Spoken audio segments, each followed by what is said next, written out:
To my शोर के चौथे एपिसोड की शुरुआत में हम देखते हैं कि वो फैन से कहता है कि उसे जिस आदमी ने मोलिस्ट किया था उसका पता उसे मिल गया है और वो ये भी जानता है कि वो कौन है। लेकिन फानुस से कहता है कि आखिर तुमने उसे कैसे ढूंढ लिया, और वे उससे कहता है कि चलो उसी से पूछते हैं। और वो दोनों ही उस क्लब के अंदर जाने लगते हैं। लेकिन तभी फानुस से कहता है कि मैं अंदर चला जाता हूँ पहले। और आगे हम दिखते हैं कि उसका दोस्त अंदर पार्टी कर रहा था और फार अंदर पहुंचने के बाद वो म्यूजिक बंद कर देता है और आगे फानुस के दोस्त से कहता है कि मुझे तुमसे बात करनी है। और फिर आगे उन सभी लोगों से कहता है कि आप सभी लोग यहाँ से चले जाइए। लेकिन तभी हम वहाँ पर एक दूसरे बंदे को देखते हैं जो कि उन दोनों को बोलता है कि तुम लोग कौन हो। और फानुस से कहता है कि मुझे तुम्हें यहाँ देखने की उम्मीद नहीं थी। और फिर उससे कहता है कि तुम इसे जानते हो। और फानुस से कहता है कि हाँ, ये मुझे पार्टी में मिला था। और वो लड़का उन दोनों से कहता है कि तुम दोनों को क्या चाहिए। और आगे भी उससे कहता है कि तुम भी जानते हो कि हम यहाँ पर क्यों आए हैं। लेकिन भी उससे कहता है कि अगर तुम सबके सामने ही बातचीत करना चाहते हो मुझे कोई प्रॉब्लम नहीं है। लेकिन वो लड़का सबको बाहर जाने को बोलता है। और आगे फान उस लड़के से कहता है तुम्हें जो भी बोलना है तो सोच समझ के बोलना। और आगे वो लड़का फान से कहता है कि आखिर ये लड़का तुम्हारा कौन लगता है। और फान उससे कहता है कि हमारा दोस्त है। और वो लड़का उससे कहता है कि ओ तुम्हारा दोस्त। और आगे भी उस लड़के को कहता है कि मास्टर भाई मुझे तुमसे कुछ सवालों के जवाब चाहिए। लेकिन तभी भाई फान को देखकर अपने मन में यही सोचता है कि ये दोनों सिर्फ दोस्तों का नाटक कर रहे हैं। और आगे भी उससे कहता है कि मुझे पता है कि तुम काफी ज्यादा गंदे काम कर रहे हो, याद करने की कोशिश कर रहे हो कि तुमने उस होटल के साथ क्या किया था। लेकिन तभी भाई को कहता है कि मुझे एक बात बताओ कि उस रात मैंने तुम्हारे साथ क्या किया था। लेकिन फानुस से कहता है कि इससे अच्छे से बात करो। लेकिन भाई उससे कहता है कि तुम्हारे पास सबूत क्या है। और फिर आगे उससे कहता है कि अगर तुम हमें कुछ भी नहीं बताओगे तो मैं यही समझूंगा कि वही तुम ही थे। लेकिन तभी फान का दोस्त के ऊपर गुस्सा हो जाता है और उससे कहता है कि मैं स्ट्रेट हूँ, आखिर मैं तुम्हारे साथ क्या कर सकता हूँ। लेकिन फान उससे कहता है कि तुम्हारा फोन बजे जा रहा है, इसे ले लो और तुम्हारी बात करने के बाद हम सब उसके बारे में बातचीत करेंगे। और भाई अपने फोन के साथ बात करने के बाद उन दोनों से कहता है कि अगर मैंने किया तो क्या, मैं मानता हूँ कि मैं नहीं किया। और फानुस से कहता है कि क्यों। लेकिन भाई उससे कहता है कि आखिर तुम अपने आप को समझते क्या हो, तुम तो इतने ज्यादा अच्छे भी नहीं दिखते हो। और आगे वो उससे कहता है कि तुम्हें कितने पैसे चाहिए। लेकिन वो उससे कहता है कि मुझे तुम्हारे पैसे नहीं चाहिए। लेकिन तभी हम देखते हैं कि वो अपनी घड़ी उतार देता है और भाई उससे कहता है कि तुम क्या कर रहे हो। लेकिन तभी हम देखते हैं कि वो उसे मारने लगता है और वो उसके ऊपर गुस्सा हो जाता है। और आगे हम देखते हैं कि भाई उसे मारने ही वाला था, लेकिन तभी फान उसे रोक देता है। लेकिन तभी फान अपना कोट उतार देता है और वो उसे कहता है कि मुझे इसे संभालने दो। लेकिन फान उससे कहता है कि रुको, इसे मैं ही देख लेता हूँ। और फान दरवाजा बंद कर देता है। लेकिन तभी आगे हम देखते हैं कि फान अपने दोस्त से रिक्वेस्ट करता है कि वो अब एक्टिंग करे जैसे कि उसे काफी ज्यादा मार पड़ रही है। उसका दोस्त उसे कहता है कि मैं तुम्हारे खेलों से तंग आ चुका हूँ, आखिर ये सब हो क्या रहा है और तुम अपने आप को समझते क्या हो। रुको, मैं उस लड़की को सब कुछ सच सच बता देता हूँ। लेकिन तभी फान उसे उसकी फेवरेट मॉडल की तस्वीर दिखा देता है और उसे कहता है कि तुम इसके साथ सोना चाहते हो, है ना। और उसका दोस्त भी खुश हो जाता है। लेकिन फान उसे कहता है कि अगर तुम अच्छी एक्टिंग करते हो तो ही तुम्हें वो मिलेगी। और आगे हम देखते हैं कि फान उससे मारने लगता है और फिर को भी वो आवाजें सुनकर सेटिस्फेक्शन मिलता है। और आगे हम देखते हैं कि फान आखिर में उसके दोस्त को मारने के बजाय अपना हाथ दीवार पर ही मार देता है। और उसका दोस्त उसे कहता है कि आखिर तुम कर क्या रहे हो। और फान उसे कहता है कि ताकि बाहर बैठे उस लड़की को सेटिस्फेक्शन मिल सके, मैंने अपना काम अच्छे से किया। और आगे हम देखते हैं कि फान दरवाजा खोलकर बाहर आ जाता है और वो भी उसे देखे जा रहा था। लेकिन तभी वो उसके करीब आकर उसकी ड्रिंक ले लेता है और उसे पी लेता है और उसे कहता है कि चले। लेकिन तभी भी उसे रोक देता है और उसे कहता है कि तुम्हारे हाथ में तो चोट लगी है। लेकिन फान उसे कहता है कि तो कुछ भी नहीं है। लेकिन भी उसे कहता है कि हमें हॉस्पिटल जाना चाहिए। और फान भी अपने दोस्त को गुस्से से देखता है और वो दोनों ही वहां से चले जाते हैं। आगे हम देखते हैं कि वो दोनों हॉस्पिटल नहीं जाते बल्कि फान उसे अपने घर पे लेकर आता है और उसका घर देखने के बाद भी उसे कॉम्प्लीमेंट भी देता है कि थाईलैंड में उसका घर ही सबसे अच्छा लग रहा है। लेकिन तभी आगे हम देखते हैं इसके लैपटॉप में व्यू का वो वीडियो वैसे ही पॉज मोड पे था और वो लैपटॉप भी वही पड़ा हुआ था। लेकिन तभी फान उससे कहता है कि तुम ऊपर जाके देख लो। और व्यू के अंदर जाने के बाद फैन अपना लैपटॉप बंद कर देता है और आगे फान उसके करीब आकर उससे कहता है कि यहाँ से तुम माउंटेन्स का नजारा देख सकते हो और बारिश के समय पे जगह काफी ज्यादा खूबसूरत दिखती है। आगे व्यू उससे कहता है कि आखिर मैं तुम्हारा कौन सा काम कर सकता हूँ, तुम सोने से पहले करना चाहते हो। और फान उससे कहता है कि मेरा सूट काफी ज्यादा टाइट है तो तुम इसकी बटन खोल सकते हो। लेकिन व्यू उससे कहता है कि तुम्हारी दोनों हाथों को चोट नहीं लगी है, तुम तुम्हारा दूसरा इस्तेमाल करो हाथ। और फान भी उसकी तसल्ली के लिए अपनी शर्ट की बटन खोलने लगता है दूसरे हाथ से। लेकिन वो खोल नहीं पाता और व्यू उसे अपनी तरफ बुलाता है और वो के करीब चला जाता है। व्यू के उसके शर्ट के बटन खोल देता है और उसका सूट भी निकाल देता है। लेकिन तभी फान उससे कहता है कि धीरे से करो और वो उसके शर्ट की बटन खोलने लगता है और उसके शर्ट की बटन खोलते हुए वो उसकी तरफ अट्रैक्ट हो जाता है और फान भी उसके करीब आने की कोशिश करता है। लेकिन फिर उसे दूर कर देता है और उसे कहता है कि तुम ये क्या कर रहे हो। और फान उससे कहता है कि मैं तो सिर्फ एक कर्टन के रिमोट को ढूंढ रहा था तो तुम्हारे पीछे था। लेकिन तभी फान उससे कहता है कि 2 मिनट, तुमने अभी तक मेरे 2 बटन खोले नहीं है। और फिर उसके बचे हुए बटन भी खोल देता है। इरफान उससे कहता है कि मैं कपड़े चेंज करके आता हूँ और पूछता है कि आखिर उसके साथ ये क्या हो रहा है। और आगे हम देखते हैं कि इरफान उसका नाइट सूट पहनकर बाहर आ जाता है, लेकिन तभी भी उससे कहता है कि मुझे नहीं लगता कि तुम्हारे दोस्त ने मुझे मॉलेस्ट किया है, क्योंकि उसे तो आदमी पसंद ही नहीं है। लेकिन इरफान उससे कहता है कि अगर मूड बन जाए तो कोई भी कुछ भी कर सकता है। लेकिन फिर उससे कहता है कि तुम्हें इतना नहीं पीना चाहिए। इरफान उससे कहता है कि मुझे नींद आने के लिए मुझे ये पीना ही पड़ेगा। और आगे भी उसे थैंक्स बोलता है। और आगे भी उससे यही भी कहता है कि बचपन से लेकर आज तक मुझे किसी ने तुम्हारी तरह प्रोटेक्ट नहीं किया। और इरफान भी अपने मन में यही सोचता है कि मुझे सिर्फ यही जानना है कि तुम मेरे बारे में क्या सोचते हो। और आगे हम देखते हैं कि वो सो रहा था, लेकिन तभी वो उठ जाता है और वो इरफान के बारे में ही सोच रहा था कि कैसे उसने उसे रोक दिया था और उसे कहा कि बहुत रात हो गई है तो तुम यहीं पर रुक जाओ और मैं भी तुम्हें घर छोड़ नहीं सकता हूँ क्योंकि मेरे हाथ में चोट लगी है। और आगे वो उसे ऑफर करता है कि वो उसके गेस्ट रूम में जाकर सो जाए। और आगे व्यू भी उसे कहता है कि चोट की वजह से तुम्हें कल फिर आज रात बुखार आ सकता है, मैं तुम्हें चेक करता रहूंगा।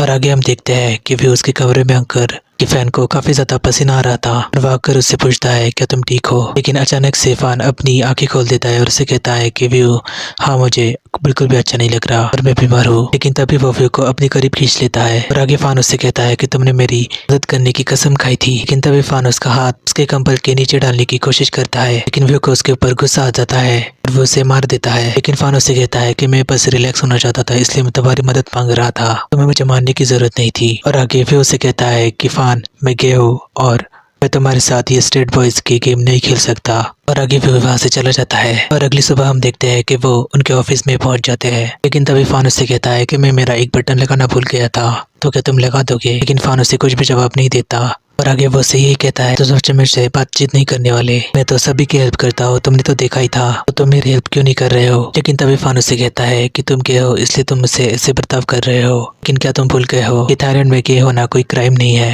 और आगे फैन उससे कहता है तो मेरा बटन, और वो उससे कहता है कि बदतमीज, वो उसका बटन लगाने लगता है। और आगे फैन उससे कहता है कि तुम्हारी गर्लफ्रेंड एक्चुअली में एक लड़का है। और वो उससे कहता है कि मैं तुमसे सब छुपाना नहीं चाहता था। और वो उससे कहता है कि गाड़ी से उतरो वरना हम लेट हो जाएंगे। लेकिन तभी फैन उससे कहता है कि मैं क्या करूँ, मैं अपने आप पर कंट्रोल नहीं कर पा रहा हूँ। और वो उससे कह रहता है कि आखिर तुम ये सब क्या कह रहे हो। और फैन उससे कहता है कि कुछ नहीं, तुम्हारा दिन अच्छा हो। और वे वहाँ से चला जाता है। और आगे हम देखते हैं कि वो उसके बॉयफ्रेंड के साथ बैठा हुआ था और वो उससे कह रहा था कि मैं तुम्हारे लिए सही नहीं हूँ। और वो उससे कहता है कि तुम श्योर हो। और आगे हम देखते हैं कि फैन का आदमी व्यू के बॉयफ्रेंड जिनजिन को बहुत सारे गिफ्ट दे देता है और उसे कहता है कि प्रेसिडेंट ने तुम्हारे लिए गिफ्ट भेजे है। और उसका आदमी उसे ये कहता है कि हमारे बॉस तुम्हारे लिए काफी ज्यादा पॉजिटिव भी है। तभी हम व्यू को देखते हैं जो कि जिनजिन से कह रहा था अपना ख्याल रखना। और वो वहाँ से जाने लगता है, लेकिन तभी जिनजिन पीछे से आके उसे गले लगा लेता है। लेकिन तभी वो उसे अपने आप से दूर करने की कोशिश करता है। जिनजिन उससे कहता है कि तुमने मुझसे हमेशा प्यार किया है, लेकिन तुम्हारे बॉयफ्रेंड होने के नाते तुम्हें वो सब नहीं दे सकता। और आगे हम देखते हैं व्यू जिनजिन के बारे में ही सोच रहा था और वो काफी ज्यादा ड्रंक भी था। लेकिन तभी वहाँ पर फैन आ जाता है और व्यू उसे कहता है तुम्हें तो चोट लगी है तो तुम्हें इतनी ज्यादा शराब पीनी नहीं चाहिए। फैन उससे कहता है कि तुम्हारा मूड ठीक क्यों नहीं है, फिर कौन सी बात तुम मुझे छुपाने की कोशिश कर रहे हो। लेकिन तभी फैन उसे उसकी सिगरेट दे देता है, लेकिन वो मना कर देता है और वो उसके मुंह से वो सिगरेट निकाल कर अपने मुंह में डाल देता है। और फैन उससे कहता है कि तो क्या हुआ, आखिर हमने पहले भी अपने छोटे सिगरेट्स पिए हैं। लेकिन तभी वो उसे कहता है कि मेरा ब्रेकअप हो गया। और उसका ब्रेकअप की बात सुनकर फैन भी काफी ज्यादा खुश हो जाता है। लेकिन वो उससे कहता है क्या तुम मजाक कर रहे हो। लेकिन फैन उससे कहता है कि आखिर ये सब कैसे हो गया, फिर तुम्हारे जैसे बंदे को कोई कैसे छोड़ सकता है। और आगे वो उससे कहता है कि अगर मैं ड्रंक हो गया तो तुम मुझे घर छोड़ देना। और आगे हम देखते हैं कि वो काफी ज्यादा हेवीली ड्रंक हो जाता है और फैन उसे उसके घर में आकर छोड़ता है। और आगे वो उसको उसके बेड पर लिटा देता है। लेकिन तभी वो उसके करीब जाने ही वाला था, लेकिन वो ये भी सोचता है कि उसे छोड़ने से पहले वो अपने हाथ धोना चाहेगा। लेकिन तभी उसकी नजर जिनजिन और उसके फोटो पर पड़ती है और वो ये कहता है कि मुझे समझ में नहीं आया था तुम इतने ज्यादा इमोशनल भी हो। और आगे वो उससे कहता है कि जिनजिन काफी ज्यादा अनलकी है। आगे हम देखते हैं कि फैन उसके गांठ में घूमने लगता है और उसकी और जिनजिन की फोटोग्राफ्स और सारी चीजें देखने लगता है। लेकिन तभी आगे हम देखते हैं कि फैन उसके करीब आकर उसे कहता है कि मैं तुम्हें काटना चाहता हूँ, लेकिन अब मैं तुम्हारी बॉडी पे कोई भी मार्क नहीं छोड़ना चाहता। लेकिन आगे फैन उससे कहता है कि किस कैसा रहेगा और वो उसे किस करने लगता है। लेकिन तभी वो उससे दूर हो जाता है, लेकिन वो उसको फिर से अपने करीब खींचकर किस करने लगता है। और फैन भी अपने मन में उसको लेकर काफी ज्यादा उतावला हो जाता है और यही कहता है कि वो भी मुझे किस कर रहा है, उससे मैं चाहिए जिनजिन। लेकिन तभी वो उसके मुझसे जिनजिन का नाम सुनकर चौंक जाता है। आगे हम देखते हैं कि अगली सुबह वो उठ जाता है, लेकिन वो फैन को उसके करीब देखकर चौंक जाता है और यही सोचता है कि आखिर वो मेरे साथ क्यों सो रहा है। और वो वहाँ से जाने ही वाला था, लेकिन तभी फैन उसे पकड़ लेता है है और उससे कहता है कि सुबह और भी ज्यादा मजा आता है। उससे अपनी करीब खींच कर बोलता है कि मैं मजाक नहीं कर रहा हूँ, फील करने की कोशिश करो। लेकिन वह उस पर गुस्सा हो जाता है और उसे कहता है कि फान ये कोई जोक नहीं है, तुम अपनी बॉर्डर बहुत ज्यादा क्रॉस करने की कोशिश कर रहे हो। लेकिन फान उससे कहता है कि अगर मैंने हमारे बीच की लाइन क्रॉस कर दी तो क्या होगा। लेकिन वो उसे कहता है कि मैंने तुम्हें बता चुका हूँ कि मैं क्या हूँ, लेकिन अगर तुम मेरे साथ ऐसे ही बर्ताव करते रहोगे तो मुझे भी करना पड़ेगा। और फान उससे कहता है कि तुम क्या करोगे। लेकिन आगे वो उससे कहता है कि तुम खाना खाना चाहते हो और वो उसे उसका सिगरेट का पैकेट दे देता है। लेकिन फान उससे कहता है कि कल रात तुम काफी ज्यादा ड्रंक थे और तुम मुझे किस की भी काफी ज्यादा डिमांड भी कर रहे थे। लेकिन तभी आगे फान उससे कहता है कि तुम्हारे एक्स का नाम जिनसे है ना, कल रात तुमने उसी का नाम लिया था और मुझे किस भी कर रहे थे। लेकिन आगे फान उससे कहता है कि वो बस एक किस ही था, तो क्या हुआ। लेकिन तभी फान उससे कहता है कि कल रात मैंने तुम्हारी इतनी ज्यादा सेवा की, तो मुझे इस तरीके से पका रहे हो और तुमने मुझसे तो ब्रेकफास्ट भी नहीं पूछा। और वह उसको उसके कपड़े दे देता है। आगे फान उसकी और जिनजिन की फोटोग्राफ देखकर कहता है कि जिनजिन आखिर तुम्हारा बॉयफ्रेंड मेरे साथ हम बिस्तर कब होगा। आगे हम देखते हैं कि फान एक क्लब में बैठा हुआ था अपने दोस्त के साथ और तभी उसे जिनजिन का कॉल भी आ रहा था, लेकिन वो उसे उठा नहीं रहा था। इसके बारे में उसका दोस्त भी उसे बोल रहा था और आगे उसका दोस्त उसे भी कहता है कि तुम काफी ज्यादा शातिर हो, दोनों के साथ खेल रहे हो। और आगे फान कंपनी के कॉल कर बताता है कि मेरे साथ ट्रैवल करने के कुछ स्लॉट्स खाली है, वो सारे व्यू को दे दो। और आगे हम देखते हैं कि वो अपनी कंपनी के लोगों के साथ खाना खा रहे थे, लेकिन तभी फान वहां से उठकर चला जाता है। आगे हम देखते हैं कि व्यू उसके कलीग के साथ बीच पर घूमने के लिए आ जाता है। लेकिन तभी वो अपनी कलीग दोस्तों से कहता है कि फान ने सुबह से कुछ भी नहीं खाया तो मैं उसके लिए खाना लेकर जाता हूँ। और वो उसको खाना लेकर उसके कमरे में चला जाता है। लेकिन देखकर शौक होता है कि फान बहुत ही अंधेरे कमरे में बैठा हुआ था। लेकिन तभी फान उससे कहता है कि मैंने काफी ज्यादा दिनों के बाद समुद्र देखा है, इसलिए मेरी तबीयत ठीक नहीं है। और आगे हम देखते हैं कि वह उसके लिए ड्रिंक बना देता है। फान आगे उससे बताता है कि तुम्हें याद है 10 साल पहले इंडोनेशिया में एक सुनामी आया था जिससे हजारों लोगों की मौत हो गई थी। मैं वहीं पर था अपनी माँ के साथ और मुझे बार बार बचपन से वही सपना आता है, तो मैं तुम्हें डर रहा हूँ। और आगे फान उससे कहता है कि अगर तुम वहाँ पर होते तो क्या करते। और वह उससे कहता है कि मैं लोगों को बचाने की मदद करता। लेकिन तभी वो अपना पैर के पैर के ऊपर टच करने लगता है। और आगे वो उससे पूछता है क्या तुम्हारी माँ और तुम सुनामी से बच गए थे, है ना। लेकिन फान उससे कहता है कि नहीं, मेरी माँ वहाँ पर ही मर गई थी। और आगे वो अपनी माँ की मौत के बारे में सोचकर काफी ज्यादा इमोशनल हो जाता है, गुस्सा भी हो जाता है। लेकिन तभी वो अपनी माँ को याद करते हुए ये कहता है कि आपने मुझे जिंदा क्यों छोड़ दिया, मैं यहाँ पर नहीं जीना चाहता, यहाँ पर काफी ज्यादा बुरे लोग हैं, मैं सबसे नफरत करता हूँ। वे उससे संभालने की कोशिश करता है, लेकिन तभी फान उसके ऊपर गुस्सा हो जाता है और उसे कहता है कि अब मैं तुमसे ज्यादा नफरत किसी से भी नहीं करता, कि तुम अपने आप को समझते क्या हो, कि तुम ये डिसाइड कैसे कर सकते हो कि कौन जीगा और कौन मरेगा। और वह उसे संभालने की कोशिश करता है और उसे कहता है कि शांत हो जाओ। लेकिन तभी अचानक फान उसे किस कर देता है। लेकिन तभी हम देखते हैं कि फान उसको बहुत जोर से किस करने लगता है और वह उसको अपने आप से दूर कर देता है। और फान उससे सॉरी बोलता है और वह उससे कहता है कि कोई बात नहीं, पिछली बार मैं ड्रंक था तो मैंने लाइन क्रॉस कर दी थी और इस बार तुमने। और फान आगे उससे कहता है कि हाँ, तुमने मुझे किस किया और अभी मैंने तुम्हें। लेकिन तभी वो वहाँ से जाने लगता है और फान उससे कहता है कि तुम्हें पता है कि ट्रैवल लिस्ट में मैंने तुम्हारा नाम डलवाया था,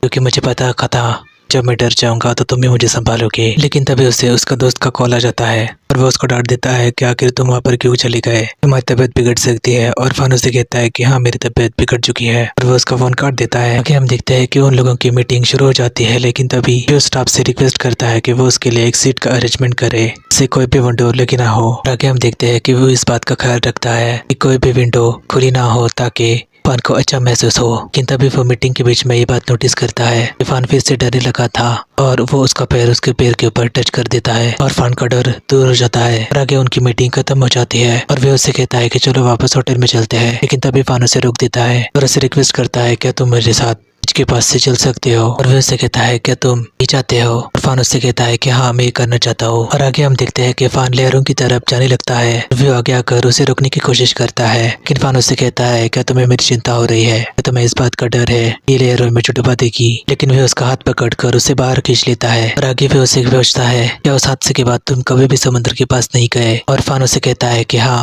मैंने काफी सारी थेरेपीज की उसके लिए, जाकर मैं बड़े होकर से नॉर्मल हो जाऊंगा, लेकिन वो नहीं हो सका। लेकिन उसके बाद मैंने कभी भी ट्राई नहीं किया, मैं एक कावड़ हूँ। लेकिन वे उससे कहता है कि ऐसे नहीं है, मुझे भी बचपन में कोई भी तैरना पसंद नहीं था, लेकिन जब एक लड़का समुद्र में मेरी आंखों के सामने डूब रहा था तो मैंने उसे बचा लिया। लेकिन उस लड़के ने मेरे साथ बहुत ही ज्यादा बदतमीजी की और इसकी वजह से जब तुम्हें मुझे पूछा था क्या मैं सुनामी के टाइम पर लोगों की मदद करूं क्या नहीं, तब मैं थोड़ी देर के लिए सोच रहा था। और आगे फानूस से कहता है कि व्यू तुम एक अच्छे इंसान हो और तुम वही अच्छे इंसान हो लोगों को ये बताता है कि ये दुनिया इतनी भी ज्यादा खराब नहीं है। लेकिन व्यू से कहता है कि ऐसी नहीं है, हमें बहुत सी बातों को भूलना भी पड़ता है तभी हम अच्छे से जी सकते हैं। और आगे व्यू से कहता है कि चलो वापस कमरे में चलते हैं। और तभी टू माई शोर का 4th एपिसोड वहीं पर खत्म हो जाता है।